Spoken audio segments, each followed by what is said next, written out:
तो महादेव को पहुंचाना है कि लोगों की बात को पहुंचाना है? क्या पहुंचाना है? क्या मतलब सबको हम लोग को पता है, समझ है कि महादेव की बात पहुंचानी है। तो आज से हम लोग ये संकल्प ले कि कोई कुछ भी बोलेगा उसकी बात का कोई उत्तर हमको नहीं देना है। उसके पास जो था उसने दी। किसी के पास जहर है तो वो जहर देगा ना, किसी के पास फूल है तो वो फूल देगा, किसी के पास गुलाब है तो गुलाब देगा, किसी के पास रंग है तो वो रंग देगा। तो जिसके हाथ में जो होता है वो वही उछालता है। तो किसी के हाथ में कीचड़ है तो वो कीचड़ उछालता है, किसी के हाथ में गुलाल है तो वो क्या उछालता है? गुलाल उछालता है। कांटों पे चढ़ के ही गुलाब खिलता है। दुनिया गुलाब के फूल को देखती है, कांटों को कोई देखता भी नहीं। कीचड़ में ही कमल खिलता है, दुनिया कमल को देखती है, कीचड़ को कोई देखता भी नहीं। तो कीचड़ को देखने की आदत बदलिए। देखना ही है कमल को देखिए ना, देखना ही है गुलाब को देखिए ना। क्यों कांटों को देखते हैं? वो कांटे हैं इसीलिए गुलाब खिला है। तो कांटे अच्छे हैं, बुरे नहीं है। गुलाब खिला है शिव शिष्यता का, तो शिव शिष्यता देखिए और दूसरों में भी वही बांटिए। काम अभी बहुत बाकी है। महादेव का संदेश अभी बहुत जगहों पे जाना बाकी है और हम लोग जो है छोटी छोटी बातों पे उलझे हुए हैं। लोग शिव शिष्यता के रास्ते पे चल के बैठ जा रहे हैं। अगर करना ही है तो उनकी मदद करिए। जो शिष्य की राह पे चल पड़े हैं अगर, तो साथ चलने चलाने का वादा करो। रुक गए हो तो रुकने की जिद ना करो, फिर से चलने चलाने का वादा करो। तो जो रुक गए हैं उनकी मदद करिए, उनको बढ़ाइए, उनका उत्साह बढ़ाइए। नहीं तो ऐसा हो कि वो आपकी बात से और टूट जाए, बैठ जाए। आइए हम लोग कुछ जिज्ञासाओं पे बात करते हैं। आप लोग काफी देर से बैठे हैं और महादेव की असीम दया है, साहब दीदी का आशीर्वाद है कि आज कुहासा भी कहीं और चला गया है, ठंड भी कहीं और चली गई है और आज सूर्य भगवान ने दर्शन दे दिए हैं। पूरा माहौल शिवमय है। आइए हम लोग जिज्ञासाओं पे भी कुछ बात कर ले। अभी हम लोगों ने दीदी से, अभी हम बैठे बैठे देख रहे थे जितनी सारी जिज्ञासाएं हैं सब पर लगभग दीदी बोली है। फिर भी दीदी से निवेदन करेंगे कि इस पर विशेष रूप से मुझसे सुने। आओ चले शिव की ओर। साहब श्री के इस संदेश हम सभी समझना चाहते हैं, दीदी से समझाएं। आओ चले शिव की ओर साहब का ये संदेश, इन्होंने कहा कि उसको समझाया जाए। ये वाक्य अभी तक में जब से साहब ने शिव की बात शुरू की है तो प्रारंभिक समय में उन्होंने कहा था शिव आज भी गुरु हैं, मैंने परीक्षा की है, आपकी परीक्षा प्रार्थनीय है। फिर उन्होंने कहा कुछ समय के बाद शिव जन जन के गुरु हैं, आइए भगवान शिव को अपना गुरु बनाते हैं। और एक बार कुछ साल पहले, कुछ वर्ष पहले रांची में एक संगोष्ठी हो रही थी बांग्ला स्कूल के हॉल में। लगभग 400 कुछ लोग थे। साहब जब समापन हो गया और साहब खड़े हुए तो साहब ने कहा कि क्या आप लोगों को मुझसे कुछ कहना है? किसी ने कुछ नहीं कहा। कुछ पूछना है? किसी ने कुछ नहीं पूछा। साहब ने कहा पर मुझको कहना है, आओ चले शिव की ओर।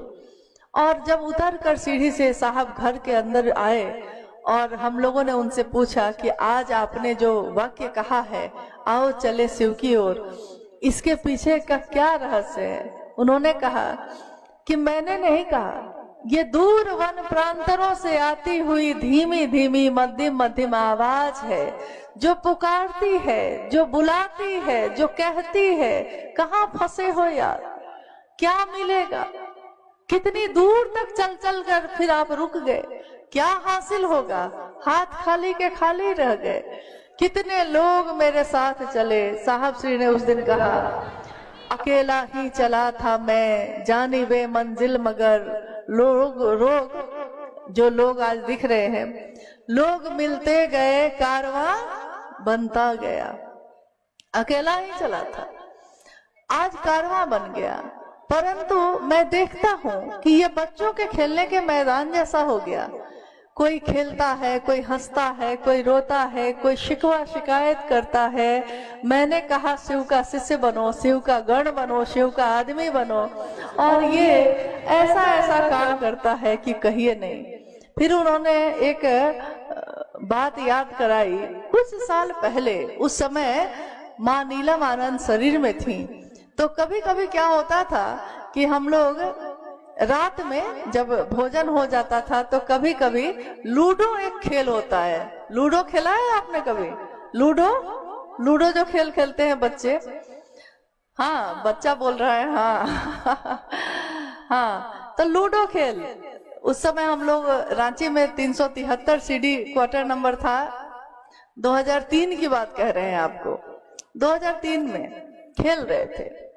अचानक साहब ने कहा कि ये जो लूडो है, जैसे ही उन्होंने जब चलाया, हम लोग 4-5 लोग थे जो खेल रहे थे, तो एक व्यक्ति जो थे हम लोग में, उनका जो क्या कहते हैं उसको, गोटी, हाँ गोटी, उनका जो गोटी था वो 99 के पास पहुंच गया था। यानी वहीं पे सांप का मोह है।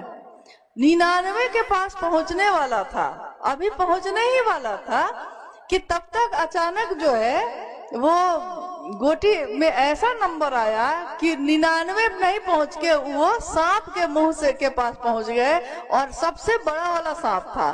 तो उस गोटी से वो वहीं पे काटा, और सांप काटा तो सबसे नीचे। तो साहब ने कहा, याद है मैंने उस दिन क्या कहा था? कितने लोग चले इस कारवां में, 99 तक पहुंच गए थे। अब शायद शिव शिष्य हो जाते, पूरी तरह शिव हो जाते, परंतु 99 पे पहुंच के भी सांप काट ले तो फिर से नीचे आ जाते हैं और दोबारा शुरू करना पड़ता है। इसीलिए मैंने कहा, कहाँ इन चीजों में फंसे हो यार, सब कोई चलो ना शिव के ओर, आओ चले शिव की ओर। यही उनके किताब का शीर्षक भी बना, जिसमें एक सांप बना हुआ है और उसके मुख में, सांप को प्रतीक माना गया है काल का, और उसके मुख में मेढक है। मेढक एक जीव है और उसके मुंह में फतिंगे हैं।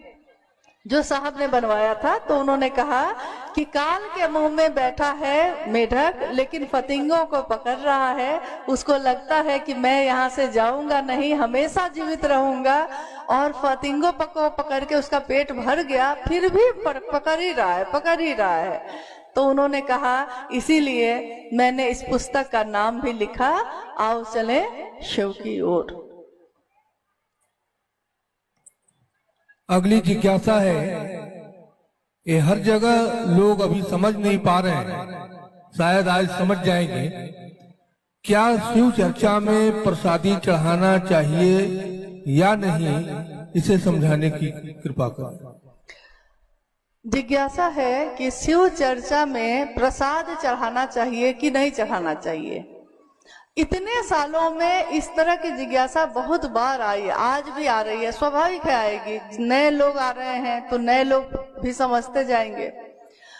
आपने देखा कि आज का ये शिव गुरु महोत्सव है, इतने लोग हैं, क्या प्रसाद चढ़ा है यहाँ?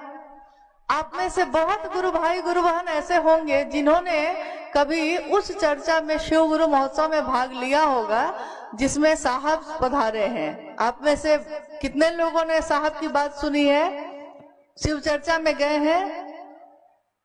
इतने लोग, चलिए हाँ ठीक है। आपने कभी देखा है कि उसमें प्रसाद चढ़ाया गया है या आरती उतारी गई है? कितने लोग ऐसे होंगे जो रांची में जब साहब थे, देवघर में जब साहब थे, पटना में जब साहब थे, तो जब जहां जहां रहे, आज भी रांची में लोग जाते रहते हैं। आपने कभी देखा है कि साहब के स्थान पे, साहब के पास कभी भी प्रसाद चढ़ा हुआ है? कभी नहीं देखा होगा, क्योंकि शिव की चर्चा, इसका अर्थ ही है शिव की बात। शिव की बात करनी है हमको, उसमें प्रसाद का क्या काम। लेकिन आप अगर अपने घर में हैं और आप घर में 10 आदमी आए हैं, साप्ताहिक चर्चा घर में है, आप चाहते हैं चाय बिस्किट खिलाना, खिला दीजिए। आपका मन है भोजन ही करा दीजिए। लेकिन शिव चर्चा के नाम पे प्रसाद चढ़ाना इसलिए भी ठीक नहीं है, क्योंकि अगर आपके पास पैसे हैं तो आप तो चढ़ा लीजिएगा, परंतु कोई गरीब है तो उसके पास पैसे इतने नहीं होते कि वो शिव चर्चा का आयोजन भी कराए और सबको खिलाए भी, प्रसाद भी चढ़ाए, तो वो क्या शिव की चर्चा नहीं करा सकेगा। शिव की चर्चा में, शिव के काम में हमको ऐसा काम करना है जैसा सारे लोग कर सके, ऐसा काम जो गरीब से गरीब व्यक्ति भी कर सके। दरी बिछा के, बोरा बिछा के भी हम लोग गुरु का मंच बनाते हैं। जरूरी नहीं कि गुरु का मंच हमेशा इतना ही बड़ा बनता है। गुरु का मंच तो बोरा बिछा के भी बनता है। मन में ना गुरु का मंच बनाते हैं हम लोग, तो मन में तो सबसे ऊपर बना लेते हैं। इसलिए गुरु की चर्चा में इन चीजों से बचिए, बचने की कोशिश करिए। एक जिज्ञासा है, हम शिव के शिष्य कैसे बनेंगे और मेरे गुरु शिव कैसे हो? हम शिव के शिष्य कैसे बनेंगे, मेरे गुरु शिव कैसे होंगे? तो हम किसी के पत्नी कैसे बनेंगे, हम किसी की बेटी कैसे बनेंगे, हम किसी के बहन कैसे बनेंगे? मेरे आचरण, मेरे भाव ही ना हमको बनाएंगे। प्रेम परवाह में दिखता है, मेरी परवाह ना बताएगी कि हम शिव शिष्य बने हैं कि नहीं। फिर भी साहब श्री ने एक बार कहा कि एक थर्मामीटर है, लगा सकते हो तो लगा लेना। 24 घंटे में एक बार भी अगर आपका मन शिव की परिधि में जाता है, 24 घंटे में सुबह से आंख खुलने से लेकर आंख बंद होने तक, शाम में, रात में सोने तक, नींद में भी अगर ये 24 घंटे में बार बार आपका मन कभी ना कभी शिव के पास जाता है, प्रणाम करता है, दया मांगता है, शिव की चर्चा करता है, शिव की चर्चा सुनता है, कुछ नहीं तो घर का काम करते हुए भी शिव के ऊपर आपका ध्यान चला जाता है, तो 24 घंटे में अगर 4 घंटा भी पूरा मिलाकर, यानी 2 मिनट, 5 मिनट, 10 मिनट सब मिला के अगर 4 घंटा भी, 24 घंटे में सोच लीजिए 4 घंटा भी अगर महादेव पे ध्यान जाता है, तो समझिए कि आप शिव शिष्य हो गए। तभी आपको शिव याद आते हैं, तभी आपको अपनी शिष्यता याद आती है, तभी आपको बर्तन धोते समय भी महादेव याद आते हैं, तभी ग्राहक को सामान बेचते समय भी आपको महादेव याद आते हैं। आप बहाना ढूंढते हैं लोगों से कि महादेव की बात उनसे कर सकिए। और शिष्य कैसे बनेंगे, तो हमारे आचरण, जब शिष्य बन जाएंगे तो परवाह करेंगे। लोग कहते हैं कि भाई हम तो उनको बोले, आप क्यों बिगड़ गए? तो बिगड़े इसलिए क्योंकि वो मेरे भाई थे, मतलब मेरे भाई को किसी ने कुछ कह दिया तो बिगड़ हम गए। अब दूसरे आदमी को पता नहीं था कि मेरा भाई है, तो उसने कहा कि मैंने तो उनको कहा, आप क्यों बिगड़े? तो हम बोले कि मेरा भाई है, मेरे भाई को आपने कहा इसलिए बिगड़े। तो लोग कहते हैं कि शिव चर्चा में हम कुछ भी करें, आप क्यों बिगड़े? बिगड़ते हैं कि नहीं आप? जब शिव चर्चा में आप देखते हैं कि साहब के अनुकूल नहीं हो रहा है, साहब के अनुकूल मतलब क्या? साहब के अनुकूल टोपी पहनना नहीं, साहब के अनुकूल पानी का ग्लास पीना नहीं, साहब के अनुकूल यानी नियत साहब जैसी जिसकी दिखती है तो हम लोग उसकी मदद करते हैं, उसके साथ चलते हैं। लेकिन जिसकी नहीं दिखती है तो उसका विरोध करते हैं। लोग कहते हैं कि भाई आप विरोध क्यों करते हैं? हाँ, वो भी तो महादेव की ही बात कर रहे हैं। तो भाई बात तो महादेव की ही कर रहे हैं, लेकिन नियत साहब वाली नहीं लगा रहे हैं, इसलिए दिक्कत हो रही है, बाकी और कोई दिक्कत नहीं है। तो जब हमारा परवाह होगी महादेव के काम के लिए, तो हम परवाह करेंगे कि मेरे महादेव का नाम कोई बेचता तो नहीं है, मेरे साहब दीदी के नाम पे कोई कुछ बोलता तो नहीं है। बोलेगा साहब को, चोट लगेगी मुझको, चोट लगे तुझको तो दर्द किसको हो? दर्द मुझे हो, चोट अगर उनको लगेगी तो दर्द आपको होती है कि नहीं? दर्द होती है, इसका मतलब है कि शिष्य हैं आप, तभी ना। शिष्य भाव नहीं होगा तो चोट लगेगी क्यों? लग रही है, मतलब कि शिष्य भाव है, तो बन तो रहे ही हैं। जी, एक बिहार शरीफ की पुरानी गुरु बहन ये जानना चाहती है कि शिव शिष्यता में ईमानदारी क्या है। बिहार शरीफ की एक गुरु बहन है, जानना चाहती हैं कि शिव शिष्यता में ईमानदारी क्या है। शिव शिष्यता ही ईमानदारी है, उसमें ईमानदारी अलग से कहाँ खोजते हैं। अगर कोई शिव का शिष्य होगा तो ईमानदार होगा, वो कृतज्ञ होगा महादेव के लिए, साहब दीदी के लिए, उसके दुनिया में और दूसरी कोई चीज नहीं होगी। वो कभी खुद को स्थापित नहीं करेगा, झुकेगा। महादेव का काम होगा तो किसी का भी पैर पकड़ेगा, महादेव का काम होगा तो किसी के आगे झुकेगा नहीं। तो ईमानदारी तो जो शिव से होगा वो तो ईमानदार होगा ही होगा, परंतु ईमानदारी का अर्थ होता है महादेव की बात महादेव के लिए करना। क्या इसमें चतुष्टय कोई कामना है? क्या अर्थ, धर्म, मोक्ष, काम किसी चीज की कामना है? अगर कामना के साथ आपने किया है तो कृतज्ञता तो ये भी है। जैसे 3 सूत्र, अगर आपने कोई कामना लेकर, कोई मन में मनोकामना ली है और तब 3 सूत्र आप कर रहे हैं, तो हो सकता है आपकी मनोकामना भी पूरी हो जाएगी, 3 सूत्र भी आपने किया है, परंतु ये गुरु के लिए कृतज्ञता नहीं मानी जाएगी। निस्वार्थ रूप से 3 सूत्र करना ही गुरु के लिए कृतज्ञता मानी जाती है। और शिष्य की ईमानदारी भी यही है कि वो अपने गुरु के लिए 3 सूत्र करे। और अंतिम जिज्ञासा है, सचमुच शिव भाव के शिखर की तलहटी में मानव मन की संपूर्ण संकीर्णताएं तिरोहित हो जाती हैं, लोग समझना चाहते हैं।